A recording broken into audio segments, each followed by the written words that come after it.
नमस्कार, मैं रवीश कुमार। संविधान हत्या दिवस आपातकाल से जुड़ी यादों की राष्ट्रीय वापसी के लिए 25 जून का एक नया नाम रख दिया गया है। संविधान की हत्या का दिवस मनाएगी सरकार। सरकार ने बकायदा अधिसूचना जारी की है, गजट निकाल दिया है। इस सरकारी आदेश की कॉपी को प्रधानमंत्री से लेकर गृह मंत्री और तमाम मंत्री और बीजेपी के नेता ट्वीट कर रहे हैं।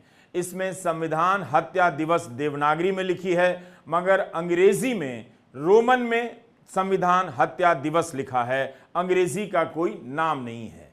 अंग्रेजी नाम के लिए अगर आप रोमन का इस्तेमाल कर रहे हैं तो रोमन में ही कोई अंग्रेजी नाम दे सकते थे। भारतीय न्याय संहिता की अधिसूचना में भी रोमन में हिंदी नाम लिखा गया है। कर्नाटका ने संविधान के अनुच्छेद 348 का हवाला देते हुए केंद्र को याद दिलाया कि तीनों कानून के नाम अंग्रेजी में नहीं हैं, जबकि संविधान में लिखा है कि संसद में पेश किए जाने वाले कानूनों के नाम हिंदी में होने चाहिए। अंग्रेजी की जगह हिंदी नाम रोमन में लिखा जाना अटपटा लगता है। अंग्रेजी नाम की जगह सरकार को रोमन में हिंदी लिखने की आदत से बचने का प्रयास करना चाहिए। शब्दों के चयन में संवैधानिकता का भी ख्याल रखना चाहिए। हत्या का मतलब अंत होता है, मगर अंत तो नहीं हुआ। इस सरकार ने इतने डे और दिवस का ऐलान कर दिया है कि अब केवल नाइट ही बची है, रात्रि। जल्दी ही मोदी सरकार नाइट मनाने के कार्यक्रमों का ऐलान करने लग जाएगी। फिर उसके बाद नून से लेकर मॉर्निंग तक को इस तरह के कार्यक्रमों से भर दिया जाएगा, जैसे जीएसटी अवतरण स्मरण रात्रि, नोटबंदी नौटंकी मंचन रात्रि, पत्रकार कारागार स्मरण रात्रि, चीन संग झूला झूलो संध्या, सांसद निलंबन स्मरण संध्या, चंदा चोरी बंधन संध्या, गाली वाचन विधूड़ी संध्या, विपक्ष विभाजन दशक, गोदी मीडिया करण दशक, विश्व क्रोनोलॉजी डे। ये सबसे जरूरी है। कुछ ग्लोबल ना हो तो इतने डे का मजा क्या। मोदी सरकार को अब एक विश्व क्रोनोलॉजी डे की घोषणा कर देनी चाहिए। आपात साल करीब 2 साल के लिए ही था और आज भी संविधान मौजूद है, लेकिन हर दौर में लड़ाई इस बात की होती भी रहनी चाहिए कि मौजूदा सरकार संविधान के हिसाब से चल रही है या नहीं। हर दौर का अपना अपना घोषित और अघोषित आपातकाल होता है। यह देखना हम सभी नागरिकों का काम है कि ऐसा ना हो। 25 जून को संविधान हत्या दिवस मनाकर आप इस सच्चाई से जनता की नजर नहीं मोड़ सकते। शायद मोदी सरकार चाहती है कि आज जिस तरह से संवैधानिक मूल्यों पर हमला हो रहा है उसकी बात ना कर 50 साल पुराने अतीत में जनता को ले जाया जाए और आपातकाल की याद दिलाएं, ताकि प्रधानमंत्री मोदी पर संविधान बदलने का जो आरोप चिपकता है उसके बदले संविधान की हत्या का आरोप विपक्ष पर चिपका दिया जाए। इस वीडियो को पूरा देखिएगा। जिसने भी ऐसा सोचा है उसने प्रधानमंत्री मोदी को हमेशा हमेशा के लिए उस फ्रेम में कैद कर दिया जहां संविधान की रक्षा की बात करते हुए उनकी मौजूदगी यह भी याद दिलाएगी कि उनके दौर में संविधान के मूल्यों की क्या हालत थी। कोई केरला के मीडिया वन चैनल को बैन करने के मोदी सरकार के फैसले पर सुप्रीम कोर्ट के जजमेंट का पाठ करेगा, तो कोई बिना कोर्ट के ऑर्डर के किसी के घर पर बुलडोजर चला देने की घटनाओं को याद करेगा। फ्रंटलाइन में अनुज बहल की रिपोर्ट है। Housing and land rights network के 2024 के अनुमान के अनुसार लोकल, राज्य और केंद्र की प्रशासनिक इकाइयों ने 2022 और 2023 में 1,53,820 घर गिराए हैं। इस कारण 7,38,438 लोगों को उनके घरों से बेदखल होना पड़ा। 2017 से 2023 के बीच 16,80,000 से अधिक लोगों को अपने घरों से बेदखल होना पड़ा है। लोग यह भी पूछेंगे कि अगर कांग्रेस संविधान हत्या की अपराधी है तो फिर कांग्रेस से नेताओं को लाकर बीजेपी अपनी पार्टी में सांसद, मंत्री और मुख्यमंत्री क्यों बनाए जाती है। प्रधानमंत्री मोदी को यह सोचना चाहिए कि उन्होंने गुजरात में मुख्यमंत्री रहते हुए 2010 में संविधान गौरव यात्रा निकाली। प्रधानमंत्री बनने के बाद 2015 से संविधान दिवस मना रहे हैं, फिर भी उन पर, उनकी सरकार पर संविधान को लेकर संदेह क्यों किए जाते हैं और 2024 के ही चुनाव में क्यों यह मामला चिपक गया, जबकि यह आरोप तो पहले से उन पर लगता रहा है। क्या यह केवल विपक्ष की साजिश के कारण हो गया? क्या भैंस और मंगलसूत्र खोलकर ले जाने का प्रधानमंत्री का आरोप तथ्यों पर आधारित था, वो क्यों नहीं सफल हो सका? क्या प्रधानमंत्री मोदी अब भी ध्यान मुद्रा से बाहर नहीं आना चाहते? अपने अलावा दूसरों की बात नहीं सुनना चाहते? इस सच्चाई का सामना नहीं करना चाहते कि उनके राज्य में ईडी ने, सीबीआई ने और इनकम टैक्स ने क्या किया है? कैसे पत्रकारों और सामाजिक कार्यकर्ताओं को जेल में डाला गया और अब जमानत का मिलना कितना मुश्किल होता जा रहा है? क्या उन्होंने ध्यान के नाम पर इन सवालों की तरफ नहीं देखने का फैसला हमेशा हमेशा के लिए कर लिया है? आपातकाल इंदिरा गांधी ने लगाया, इंदिरा गांधी ने हटाया, तब भी इसकी निंदा की गई, आज भी की जाती है। इसकी निंदा वो लोग भी करते हैं जो आज मोदी सरकार की नीतियों की आलोचना करते हैं और उनकी सरकार के समय संविधान पर हो रहे हमलों को उजागर करते हैं।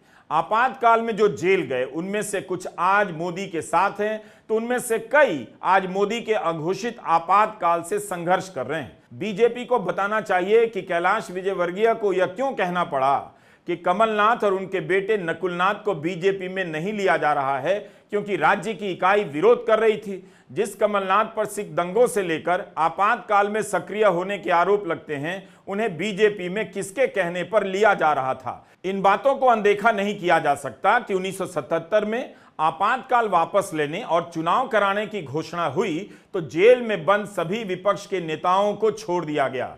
इंदिरा गांधी ने खुद चुनाव जीतने के लिए विपक्ष के नेताओं को जेल में नहीं रखा, लेकिन 2024 में चुनाव की घोषणा के बाद अरविंद केजरीवाल को गिरफ्तार किया गया। घोषणा से पहले हेमंत सोरेन गिरफ्तार कर लिए गए थे। विपक्ष के नेता चुनाव आयोग के बाहर लेवल प्लेइंग फील्ड की मांग को लेकर खड़े नजर आए। क्या जनता ने नहीं देखा कि झारखंड के मुख्यमंत्री हेमंत सोरेन को ईडी ने किस आधार पर जेल भेजा और दिल्ली के मुख्यमंत्री को जेल भेजने के मामले में ईडी को लेकर सुप्रीम कोर्ट ने क्या कहा है? झारखंड के मुख्यमंत्री को 5 महीने के लिए जेल में रखा गया, कोई ठोस सबूत नहीं मिला। क्या यह संविधान का पालन है? क्या यह संविधान की हत्या नहीं? विपक्ष पूछ रहा। इन उदाहरणों को प्रधानमंत्री मोदी 25 जून के संविधान हत्या दिवस में शामिल करेंगे या नहीं? यही नहीं, विपक्ष के कई नेता जेल से बचने के लिए बीजेपी में चले जा रहे हैं। रविंद्र वाइकर के बारे में हमने पिछले वीडियो में दिखाया था। 48 वोट से जीतकर शिवसेना शिंदे गुट के सांसद बन गए, उस पर भी विवाद हुआ। चुनाव से पहले का उन्हीं का बयान है कि जेल से बचने के लिए पाला बदला। अब यह खबर है कि ईडी उनके खिलाफ केस बंद करने पर विचार कर रही है। मुंबई पुलिस की आर्थिक अपराध शाखा पहले ही उनके खिलाफ चल रहे केस को बंद कर चुकी है। तो जेल का भय पैदा कर विपक्ष के सांसदों और विधायकों को तोड़ा गया। मल्लिकार्जुन खड़गे तो कहते हैं कि मोदी सरकार के 10 साल में 400 से अधिक विधायक बीजेपी में गए। क्या यह सब इसलिए गए कि बीजेपी संविधान की पूजा करती है? हमारी सरकार ने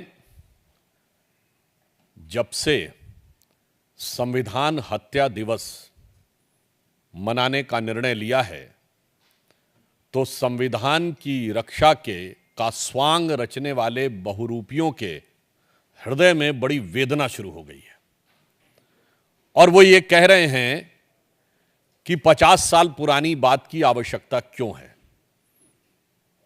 जो लोग खुद सीधे 80-85 साल पीछे जाकर ये दावा करने लगते हैं हर बात में कि आज़ादी की लड़ाई उनका वन एंड एक्सक्लूसिव कॉपीराइट था, वो उस स्वतंत्रता संग्राम में बलिदानियों के बलिदान के बाद पाई हुई स्वतंत्रता के साथ क्या किया, ये आज की पीढ़ी को जानने की आवश्यकता है। बहुत स्पष्ट रूप से मैं देश की जनता को याद दिलाना चाहता हूं, क्योंकि आज की डेट में जो लोग 60 या 62 वर्ष से कम आयु के हैं, उनकी लिविंग मेमोरी में या उनकी जीवंत स्मृति में आपातकाल का विषय नहीं है। आपातकाल वो था, संविधान की हत्या क्या होती है यह समझने की आवश्यकता है। पॉइंट नंबर 1, जनता के मन में संदेह नरेंद्र मोदी को लेकर है, उनकी सरकार और एजेंसियों की गतिविधियों को लेकर है। इसे दूर करने की जरूरत है। संविधान हत्या दिवस की कल्पना में समय बर्बाद करने से कोई फायदा नहीं। और अगर कार्यक्रम मनाने का शौक है तो फिर एक सवाल का जवाब दीजिए, संविधान हत्या दिवस के दिन प्रबीर पुरकायस्थ की क्या भूमिका होगी? क्या वे किसी सरकारी मंच पर बुलाए जा सकते हैं? न्यूज क्लिक के संपादक और संस्थापक प्रबीर पुरकायस्थ को अवैध रूप से मोदी सरकार की ईडी ने गिरफ्तार किया। अवैध रूप से, बाकायदा सुप्रीम कोर्ट ने उनकी गिरफ्तारी को अवैध माना है। और 7 महीने की जेल के बाद जमानत पर रिहा किया। प्रबीर पुरकायस्थ के लिए क्या संविधान की हत्या केवल 25 जून 1975 को हुई या 3 अक्टूबर 2023 को भी हुई, जब वे अवैध रूप से ईडी के द्वारा गिरफ्तार किए गए? क्या एक नागरिक, एक संपादक का अवैध रूप से गिरफ्तार किया जाना 2023 में संविधान का पुनर्जीवित होना था, या संविधान की हत्या की सूची में यह भी शामिल किया जाएगा? Keeping up the good fight from the emergency to the present day, LeftWord से यह किताब आई है, जरा इसे पढ़िएगा। अक्टूबर 2020 में फादर स्टैन स्वामी गिरफ्तार हुए। 8 महीने की जेल के दौरान बार बार उनकी बेल याचिका खारिज हुई। जेल में इलाज नहीं मिला। उन्हें पार्किंसन की बीमारी थी, हाथ कांपते थे, मगर पानी के लिए स्ट्रॉ नहीं दिया गया। जेल में उन्हें कोविड हुआ, इसके बाद निधन हो गया। क्या यह संविधान का पालन किया जा रहा था जब उन्हें स्ट्रॉ नहीं दिया जा रहा था? बाद में जांच में सामने आया कि उनके कंप्यूटर पर सबूत प्लांट किए गए थे। वे भारत के सबसे बुजुर्ग व्यक्ति हैं जिन पर आतंकवादी होने का आरोप लगा। जेल में उनकी हालत इतनी खराब हो गई कि उनके लिए खुद से खा पाना या नहा पाना मुश्किल हो गया था। उनकी मौत पर सीपीएम ने कहा था यह हत्या से कम नहीं। रामचंद्र गुहा ने ट्वीट कर कहा था यह न्यायिक हत्या है जिसमें गृह मंत्रालय से लेकर अदालतें जिम्मेदार है। 5 जुलाई 2020 को फादर स्टैन स्वामी की मौत हो गई। स्टैन स्वामी की मौत का भी जिक्र क्या संविधान हत्या दिवस के दिन किया जाएगा? देखिए, कौन बोल रहे हैं ये? अभी मैंने देखा गृह मंत्री जी का, कैसे बोल पा रहे हैं भाई? आप लोगों ने तो खुद ही संविधान को तहस नहस करके रख दिया, उसके मर्म को आहत करके रख दिया। चुने हुए प्रतिनिधियों को जेल में रखे, ह्यूमन राइट एक्टिविस्ट जेल में है, फादर स्टैन स्वामी दुनिया से चले गए। आपने तो ईडी, आईटी, सीबीआई के माध्यम से संविधान के पन्नों को तार तार कर दिया। मैं हत्या फिर भी नहीं बोलूंगा, क्योंकि इस तरह के शब्द आपके वैचारिक रुझान के हैं। मैं तो आपसे आग्रह करूंगा, शहीद दिवस 30 जनवरी हमारे बापू की हत्या हुई थी, उसको कहिए गांधी हत्या दिवस, और जिस व्यक्ति ने किया था उसके वैचारिक सांगठनिक रुझान को सामने लाइए, स्वीकार करिए। कर पाएंगे? ये भी याद रखिएगा, इमरजेंसी के दौरान माफी मांगने वाले कौन कौन लोग थे? सब आप ही के संगठन के थे या नागपुर वाले संगठन के थे। वो चिट्ठियां पब्लिक डोमेन में है। तो दोहरा चरित्र नहीं होना चाहिए। संविधान ने आपको एक झटका दिया है इस मैंडेट में, उस झटके से उबरने के लिए बेहतर चीजें तलाश करिए। अगर आप इसे कहते संविधान संकल्प दिवस तो अच्छा लगता है, लेकिन मैं क्या करूं, आपके दिमाग में तो विभीषिका, हत्या ऐसे ही शब्द रहते हैं। ये आपकी पेट शब्दावली है। इस शब्दावली से मुक्ति पाइए, संविधान को पढ़िए और गढ़िए वैसा समाज जो आप में है नहीं संभवतः कैपेबिलिटी। गोदी मीडिया संविधान हत्या दिवस कैसे मनाएगा? जैसे ही वह आपातकाल के समय के गोदी मीडिया की याद दिलाएगा, आप दर्शकों को आज का सच दिखाई देने लग जाएगा। क्या आप नहीं देख रहे कि बिना आपातकाल की औपचारिक घोषणा के यह मीडिया गोदी मीडिया कैसे बन गया? क्या गोदी मीडिया संविधान हत्या दिवस के समय प्रेस की याद दिला पाएगा? संविधान हत्या दिवस के दिन गोदी मीडिया फंसा फंसा सा महसूस करेगा। कम से कम गोदी मीडिया के मालिक और एंकरों के बारे में तो सोचना ही चाहिए कि वे किस मुंह से अपने आज के इतिहास को छोड़ पुराने इतिहास की याद दिलाएंगे। विदेशी पत्रकारों और मीडिया सेंसरशिप भी उस वक्त काफी बड़ा मुद्दा बना था। बहुत से विदेशी पत्रकारों को देश से बाहर निकाला गया था। लेकिन अकेले इस साल यानी 2024 में फ्रांसीसी पत्रकार वनेसा दुन्येक, ऑस्ट्रेलियाई पत्रकार अवनी दिएज और फ्रांसीसी पत्रकार सेबेस्टियन फ्रांसिस ने कहा है कि सरकार ने उन्हें भारत में रहने की अनुमति नहीं दी, इसलिए उन्हें अपना काम छोड़कर वापस जाना पड़ा। 2022 में अमेरिकी पत्रकार अंगद सिंह जब भारत अपने परिवार से मिलने आए तब उन्हें एयरपोर्ट से ही वापस भेज दिया गया। उन्होंने वॉइस न्यूज के लिए किसानों के आंदोलन और भारत सरकार के कोविड प्रबंधन की आलोचना करती हुई डॉक्यूमेंट्री बनाई थी। कश्मीरी मूल की ब्रिटिश नागरिक और प्रोफेसर निताशा कौल को संविधान पर बोलने से रोका गया, एंट्री नहीं दी गई। बीबीसी ने जब गुजरात दंगों पर डॉक्यूमेंट्री प्रकाशित की तो उसके दफ्तर पर ही छापा पड़ गया। मोदी सरकार चाहेगी कि पुरानी सरकारों की जातियों को 25 जून के संविधान हत्या दिवस में समेट दें, लेकिन प्रधानमंत्री मोदी के 10 साल के दौर की घटनाएं पूरे साल बिखरी हुई नजर आती हैं। अब होगा यह कि उन तमाम तारीखों को संविधान हत्या दिवस की बात होने लग जाएगी। क्या आज का गोदी मीडिया इन पत्रकारों, प्रोफेसरों और सामाजिक कार्यकर्ताओं के लिए लड़ रहा था, संवैधानिक मूल्यों की रक्षा के लिए लड़ रहा था? आपने उसे लड़ते हुए देखा भी? या भारत की छवि बिगाड़ रहे हैं जैसे कमजोर तर्कों का सहारा लेकर राष्ट्रवादी बन गया। उस समय तो भारत के विपक्षी नेता इन्हीं विदेशी अखबारों से संपर्क कर रहे थे, क्योंकि भारत का मीडिया तब सरकार के दबाव में गोदी मीडिया बन गया। तब भी कुछ पत्रकार थे जो आपातकाल का विरोध कर रहे थे और खबरें लिख रहे थे। हमारा सवाल सिंपल है, क्या मोदी सरकार जब संविधान हत्या दिवस मनाएगी तो उसके कार्यक्रम से प्रबीर पुरकायस्थ को बाहर कर देगी, इन तथ्यों को बाहर निकाल देगी? आपातकाल का इस्तेमाल केवल 25 जून के लिए नहीं होता है। जैसे याद दिलाया जा रहा है इस वक्त कि आरएसएस ने आपातकाल का समर्थन किया था। आपातकाल की घोषणा के बाद 23 अन्य संगठनों के साथ आरएसएस पर भी प्रतिबंध लगाया गया था। फ्रंटलाइन में 2018 में प्रकाशित अपने लेख में एजी नूरानी ने बताया है कि आरएसएस प्रमुख बाला साहब देवरस जेल से इंदिरा गांधी को चिट्ठियां लिख रहे थे कि किसी तरह इंदिरा गांधी संघ पर लगा प्रतिबंध हटा लें। इन चिट्ठियों में आपातकाल का विरोध या उस दौर में इंदिरा गांधी की नीतियों की आलोचना नहीं मिलती।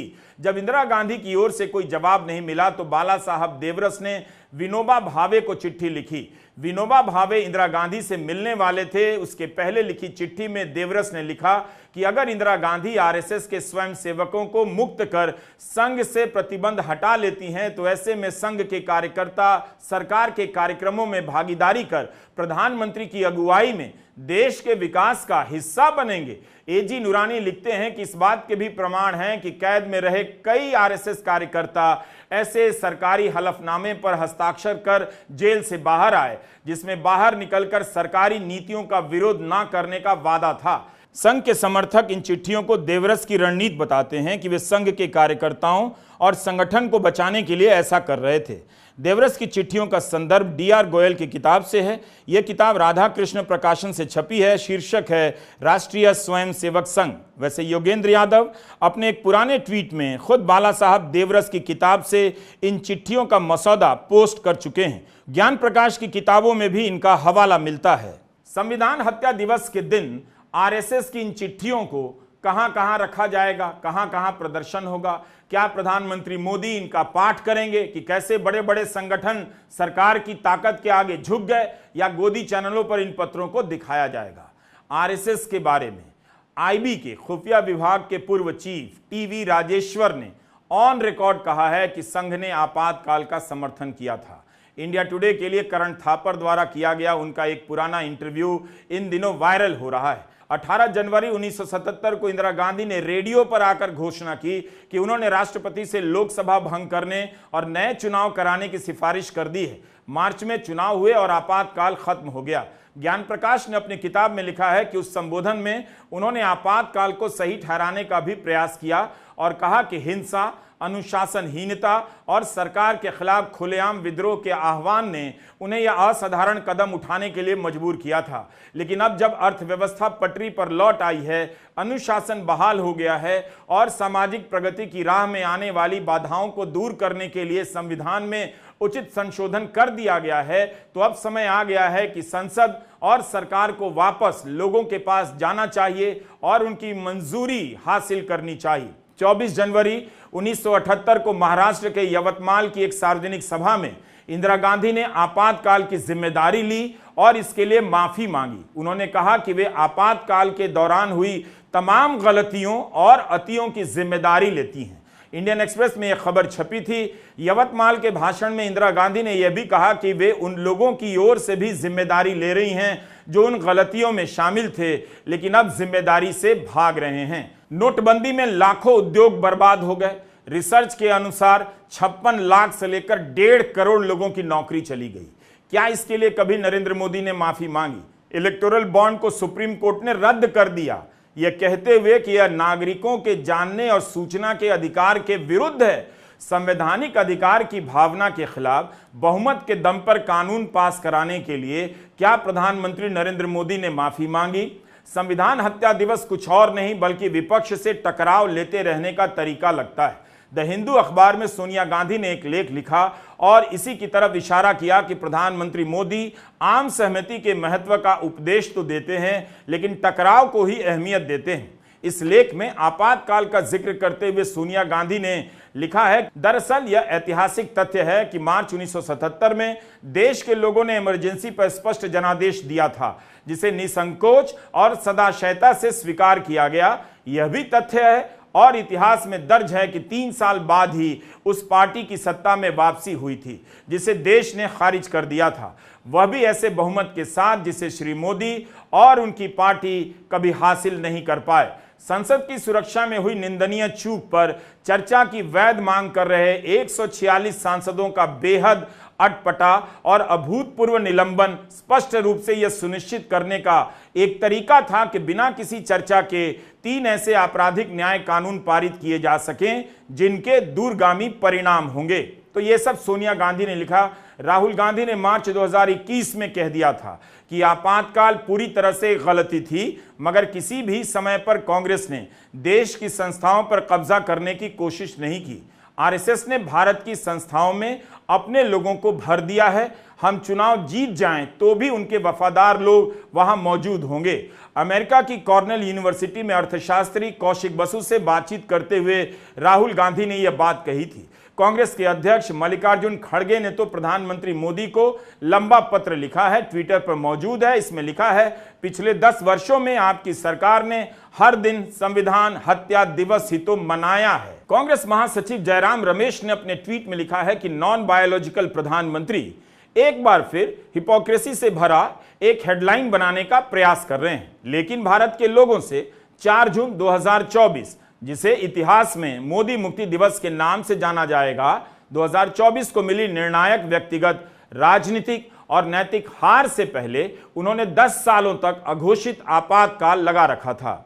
यह वही नॉन बायोलॉजिकल प्रधानमंत्री हैं जिन्होंने भारत के संविधान और उसके सिद्धांतों, मूल्यों एवं संस्थानों पर सुनियोजित ढंग से हमला किया है। यह वही नॉन बायोलॉजिकल प्रधानमंत्री हैं जिनके वैचारिक परिवार ने नवंबर 1949 में भारत के संविधान को इस आधार पर खारिज कर दिया कि यह मनुस्मृति से प्रेरित नहीं है। यह वही नॉन बायोलॉजिकल प्रधानमंत्री हैं जिनके लिए डेमोक्रेसी का मतलब केवल डेमो कुर्सी है। क्यों पिछले महीने की 4 तारीख को एक ऐसा 440 वोल्ट का करंट लगा, झटका लगा कि 400 पार का सपना देखने वाले 240 पर सिमट गए और संविधान को बदलने का उनका सपना चूर चूर हो गया, उनका घमंड चूर चूर हो गया, उनका अहंकार चूर चूर हो गया। लेकिन अब जब उनके सपने में संविधान आना शुरू हुआ, जब जय संविधान के नारों से हमारा संसद इस बार गूंज उठा, अब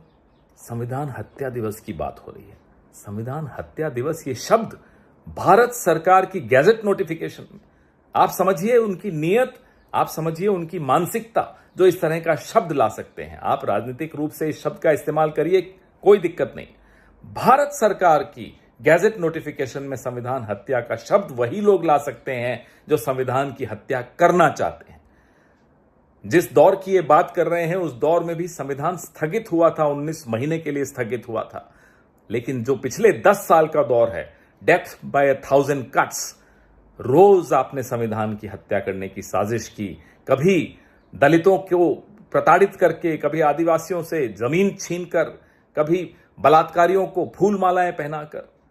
यह होता है संविधान की हत्या करना। कभी अपने विरोधी दल के खाते सील करके, विपक्ष के नेताओं को जेल डालकर, असम पुलिस को बुला बुला के लोगों को अरेस्ट करवाकर, विपक्ष के वरिष्ठ नेता को आप उसकी सांसदी छीनकर, उनका घर छीनकर, यह होता है संविधान की हत्या करना। क्या संविधान बदलने के मुद्दे से भाजपा इतनी चिढ़ गई है? लेकिन यह मुद्दा तो बीजेपी की तरफ से आया। उनके ही सांसद संविधान बदलने की बात करने लगे, हिंदू राष्ट्र बनाने की मांग करने लगे। सांसद छत्रपाल सिंह गंगवार ने लोकसभा के भीतर शपथ के बाद बाकायदा हिंदू राष्ट्र की जय बोला, जिसे सदन की कार्रवाई से नहीं निकाला गया। अब लोकसभा अध्यक्ष ने नियम बदला है कि शपथ के साथ कुछ और नहीं कहा जाएगा, मगर यह साफ नहीं कि हिंदू राष्ट्र बोलने पर उनका क्या नजरिया है। क्या इसका संबंध संविधान बदलने की सोच से नहीं है? पिछले 10 सालों में अनेक बार बीजेपी के सांसदों और विधायकों ने ऐसा कहा है कि भारत एक हिंदू राष्ट्र है, या ये कि संविधान बदलने की जरूरत है। चुनाव के समय तो खुद प्रधानमंत्री मोदी संविधान सभा के सदस्यों को सनातनी बताने लगे। इस बयान को सुनिए और समझने का प्रयास कीजिए कि वे संविधान बनाने का श्रेय किसे दे रहे हैं। कान खोल करके सुन लो, ये जो संविधान इतना महान बना है, ये जो संविधान हमें देश को आगे ले जाने की ताकत देता है, इस संविधान को बनाने के लिए जो संविधान सभा थी उसमें 80-90% से भी ज्यादा, 80-90% से भी ज्यादा सबके सब सनातनी थे और उन सनातनियों ने इतना उत्तम संविधान बनाने में बाबा साहब आंबेडकर का साथ दिया है। आपने इससे पहले कब सुना था कि संविधान सभा में 80-90% से ज्यादा सनातनी थे? इन सदस्यों ने धर्म के आधार पर भारत की कल्पना को सिरे से नकार दिया था। लेकिन इन पर सनातनी पहचान थोपने के पीछे क्या मकसद हो सकता है? इन सब बातों पर ध्यान दीजिए, वरना पता भी नहीं चलेगा संविधान दिवस को एक दिन सनातनी दिवस में बदल दिया जाएगा। प्रधानमंत्री की आर्थिक सलाहकार परिषद के एक सदस्य हैं विवेक देबरॉय। इन्होंने तो पिछले साल स्वतंत्रता दिवस के दिन बाकायदा लेख लिखा कि भारत को नए संविधान की जरूरत है। जब हंगामा हुआ तो आर्थिक परिषद का बयान आया कि परिषद इस राय से इत्तेफाक नहीं रखती। विवेक देबरॉय का अपना मत है, मिंट अखबार में यह लेख छपा था, उन्हें आर्थिक परिषद से नहीं निकाला गया। यानी संविधान बदलने की बात मोदी सरकार और बीजेपी के नेताओं के लिए इतनी सामान्य है कि आप इसे लेकर लेख भी लिख दें, आपके खिलाफ कोई कार्रवाई नहीं होगी। जाहिर है इन बयानों से और ऐसी हरकतों से विपक्ष ने मुद्दा बनाया कि संविधान बदलना चाहते हैं। लेकिन बात केवल बदलने की नहीं थी, तमाम मुद्दे भी शामिल थे कि संविधान पर हमला हो रहा है। सरकार बार बार अभी जो हो रहा है उसके जवाब में आपको पुरानी यादों में क्यों ले जाना चाहती है? क्या यह बताने के लिए कि आज जैसा हो रहा है वैसा पहले हो चुका था और होता रहेगा, या यह बताने के लिए कि आज ऐसा कुछ नहीं हो रहा जैसा पहले हुआ था? कभी आपने गौर किया है कि यह सरकार आपको हमेशा अतीत में क्यों रखना चाहती है? वो आपके लिए अतीत का चुनाव भी खुद ही करती है। सरदार पटेल ने तो राष्ट्रीय स्वयंसेवक संघ को बैन कर दिया था 2 साल के लिए। क्या इस अतीत को याद दिलाने के लिए कोई नया दिवस मनाना चाहेंगे आप? संघ बैन दिवस टाइप से मनाएंगे? 30 जनवरी 1948 के दिन गांधी की हत्या हुई। बीजेपी की सांसद गांधी जी की हत्या करने वाले गोडसे को अपना हीरो बताती रहीं। गांधी की हत्या के दिन गोडसे को हीरो बताने के लिए ट्विटर पर ट्रेंड कराया जाता है। सरकार और बीजेपी के नेता इसे अनदेखा क्यों करते हैं? 2022 में हिंदू महासभा ने ग्वालियर में 30 जनवरी को गोडसे आपटे स्मृति दिवस के रूप में मनाया। इस दिन महात्मा गांधी के खिलाफ अपशब्द बोलने और गलत बयानी करने के लिए जेल जाने को योगदान माना गया और कालीचरण महाराज नाम के एक धार्मिक प्रचारक को गोडसे आपटे भारत रत्न देकर सम्मानित किया गया। आरएसएस 14 अगस्त को अखंड एकता दिवस के रूप में मनाता रहा है। लेकिन अचानक 2021 में प्रधानमंत्री ने लाल किले से ऐलान कर दिया कि अब से 14 अगस्त को विभाजन विभीषिका स्मरण दिवस मनाया जाएगा। एक ही धारा का मातृ संगठन अखंड एकता दिवस मना रहा है तो उसी धारा का राजनीतिक संगठन विभाजन विभीषिका स्मरण दिवस मना रहा है। प्रधानमंत्री ने तो यह भी कह दिया कि विभाजन को भुला दिया गया है। 5,000 और 15,000 रुपया महीना कमाने वाली दीनहीन जनता पर आप इतिहास का हर चैप्टर याद रखने का बोझ नहीं डाल सकते। इतिहास बहुत व्यापक विषय है जिस पर शोध लगातार चलता है, शोध होने के बाद भी शोध होता है। विभाजन पर ही इतनी किताबें लिखी गई हैं कि व्हाट्सएप अंकिल सब एक लाइफ में इन किताबों को नहीं पढ़ पाएंगे। अगर इन किताबों को व्हाट्सएप अंकिलों को दे दिया जाए तो वे 2 काम करेंगे, हाउसिंग सोसाइटी का व्हाट्सएप ग्रुप छोड़कर भाग जाएंगे या सोसाइटी के गेट पर गंजी फाड़कर जमीन पर लौटने लग जाएंगे कि अब फिर नहीं कहेंगे इतिहास हमें नहीं पढ़ाया गया, इतनी किताबें नहीं पढ़ सकते। कितने लोग इस देश में इतिहास पढ़ते हैं और ढंग से पढ़ाने वाले हैं? इतिहास पर शोध का मोदी सरकार का बजट कितना है यह सब तो पूछिए। ज्यादातर छात्र इंजीनियरिंग डॉक्टर बनने चले जाते हैं, क्या उन्हें पढ़ाने से इतिहास के सारे विषय पढ़ाए जा सकते हैं? कितने लोग नौकरी में आने के बाद व्हाट्सएप चैट छोड़कर इतिहास की किताब खरीदते हैं और पढ़ते हैं? आपके स्क्रीन पर ये चंद किताबों के कवर हैं जो विभाजन पर लिखे गए हैं। विभाजन पर लिखी गई किताबों का आधा प्रतिशत भी नहीं है। आज तक इसके अलावा अलग अलग पहलुओं को लेकर शोध होता जा रहा है। कई लोग हैं जो विभाजन की स्मृतियों को दर्ज कर रहे हैं, पूरा जीवन इसी काम में खपा दिया है। विभाजन को लेकर अमृतसर में एक म्यूजियम बना है, 2015 में ही कुछ लोगों ने बनाया था। 1947 partitionarchive.org की वेबसाइट पर जाइए। एक एनजीओ ने 2008 से विभाजन की त्रासदी के चश्मदीदों से बातचीत कर उनके बयान दर्ज करना शुरू किया है। यह ओरल हिस्ट्री का एक बहुत बड़ा आर्काइव है जिसमें कोई भी अपना योगदान दे सकता है। अब तक इन्होंने 11,500 से अधिक चश्मदीदों के इंटरव्यू दर्ज किए, जिन्हें याद करना होता है और दर्ज करना होता है वो सबकी कहानी, सबका विस्थापन, हर पहलू सबका दुख दर्ज करते रहते हैं।